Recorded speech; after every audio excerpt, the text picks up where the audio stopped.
तो भाई good evening, स्वागत है आप लोग का अपने चैनल पर। तो अभी मेरे पास एलसीएम और एचसीएफ के दो बेहतरीन क्वेश्चन है। दोनों देखिए, इस टाइप के जितने भी आपके डाउट है सभी के सभी क्लियर हो जाएगा, ठीक है ना। चलिए, पहला जो क्वेश्चन है कि किसी संख्या का लसअ उसके मसअ का 45 गुना है। यदि पहली संख्या 125 तथा दोनों संख्याओं में लसअ व मसअ का योग 1150 है तो दूसरी संख्या क्या होगी, ठीक है ना। दिया नहीं है, हमें मानना पड़ेगा यहाँ पे एचसीएफ और यहाँ पे हमने क्या लिखा, एलसीएम लिखा।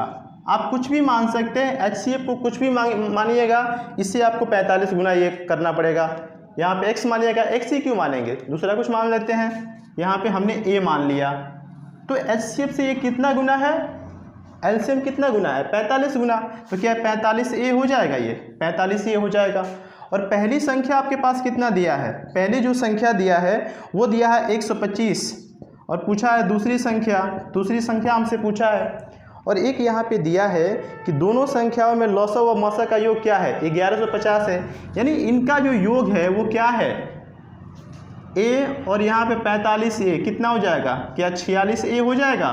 और इसी का ना वैल्यू दिया है कितना, 1150।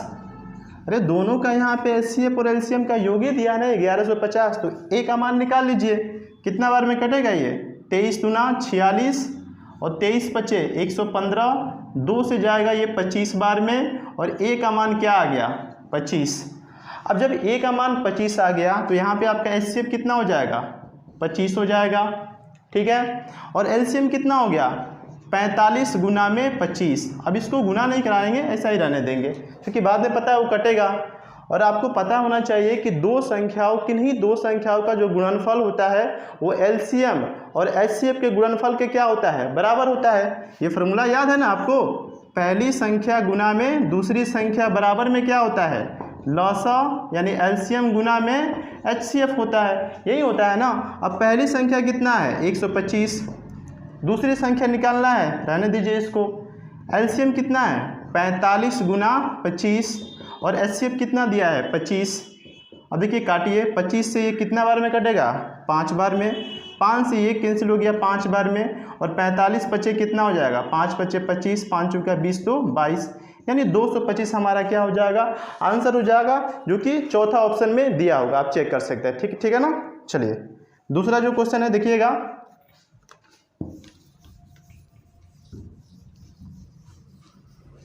दूसरा जो क्वेश्चन है कि 29 से बड़ी दो संख्याओं का मसअ क्या है, 29 है और लसअ कितना दिया है 41 और 47 है, तो इन संख्याओं का योग क्या है, ठीक है ना।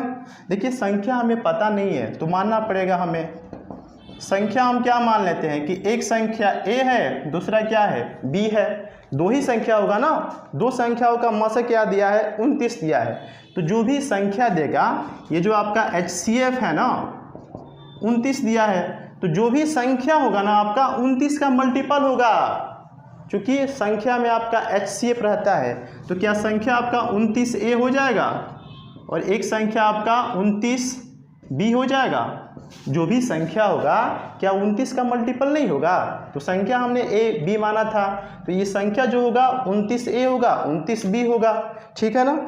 आगे क्या बोला है कि इनका लसअ दिया है 41 और 47, तो अगर सिर्फ इनका लसअ निकाला जाए तो इनका एलसीएम क्या होगा, क्या 29ab हो जाएगा। अरे दोनों में कॉमन क्या है 29, और यहाँ पे a यहाँ पे b, तो यही तो आपका एलसीएम हो गया ना। और इसी का वैल्यू कितना दिया है, ये दिया है आपका 41 और 47 दिया है। काट पीट कीजिए। अब देखिए 29 से काटेंगे, 29 का पहाड़ा भी आपको आना चाहिए। 29 से कम 29 कितना बचा, 12 ना, ठीक है, तो 124 हो गया। अब 29 पचे कितना हो जाएगा बताइए, 30 पचे होता है आपका, नहीं 29 पचे नहीं होगा, 29 चौका होगा, यानी 30 चौका 120, 4 कम कर दीजिए यानी कितना आ जाएगा 116। 29 चौका कितना हो गया 116। अभी कितना बचा इसमें 8, ये 87 हो जाएगा। 29 यहाँ क्या हो जाएगा 87, यानी a इंटू बी का मान आपके पास कितना आ गया 143। अब इसका फैक्टर करेंगे, अगर हमने a को 1 माना, b को, तो b का मान कितना हो जाएगा 143।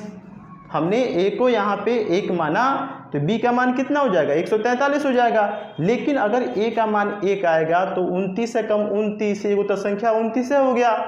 लेकिन इसमें बोला है कि दोनों संख्या जो होना चाहिए 29 से बड़ा होना चाहिए। तो दूसरा फैक्टर देखेंगे इसका, और क्या हो सकता है, ये गौर से देखिएगा 11 का मल्टीपल है, तो 11 गुना क्या 13 हो जाएगा। ये 11 गुना 13 यानी a का मान कितना आ गया 11, b का मान कितना आ गया 13, और 11 गुना में 13 क्या हो जाएगा 143, ठीक है ना। तो संख्या क्या हो जाएगा, एक संख्या हो जाएगा 29 गुना में 11 और दूसरा संख्या 29 गुना में 13। ये हमारे पास संख्या निकल के आ गया। पूछा है कि दोनों संख्याओं का योग, तो ये सब गुना कराने की क्या जरूरत है। 29a प्लस 29b दोनों को जोड़ दीजिए यहाँ पे 29b, और यहाँ से कॉमन क्या निकल जाएगा 29, अंदर बचेगा a प्लस b, और a प्लस b का मान यहीं पे है ना, कीजिए 29, और यहाँ पे हो जाएगा a का मान कितना है 11 प्लस 13, यानी ये हो जाएगा आपका 29 गुना कितना 24। अब यहाँ भी आपको सोचना है कि कोने में जाके गुना नहीं कराना है, इसको 30 मान लीजिए, 24 तिहाई कितना हो जाएगा 72, यानी 700 कितना 20।